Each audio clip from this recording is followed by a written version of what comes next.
Je voudrais dire que pour la seconde fois, je suis contraint d'interpeller notre Assemblée et vous-même, Monsieur le Président, pour que vous en fassiez l'écho là où on doit en prendre acte. Pour la deuxième fois, un député de la majorité utilise la séquence des questions d'actualité posées au gouvernement pour interpeller un de ses collègues à propos de ses activités. La dernière fois, c'était Madame Muriel Réciguier, députée de l'Hérault, qui avait été prise à partie par une autre députée de l'Hérault qui l'interpellait sur son comportement dans une manifestation. Cette fois-ci, c'est le député Attal qui prend à partie le député Coquerel pour sa présence dans une lutte d'étudiants.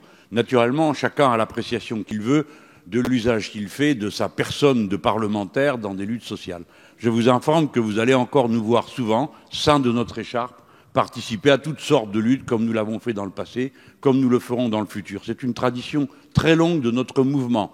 Et bien des fois, on aurait pu nous prendre à partie parce que nous faisons perdre de l'argent à des entreprises où il y a des grèves, ou pour ceci ou pour cela. Mais honnêtement, ce n'est pas le lieu qu'une question d'actualité au gouvernement se transforme en union poignade entre collègues. Je veux vraiment mettre en garde contre cette dérive le groupe La République En Marche. Il faut qu'ils comprennent que inévitablement, si ça continue, on va devoir en faire autant. Et ce ne seront plus des questions d'actualité au gouvernement, mais une mêlée confuse entre groupes sur l'usage qu'ils font. Un dernier mot sera pour dire que M. Attal a sans doute été plus loin qu'il ne voulait le dire.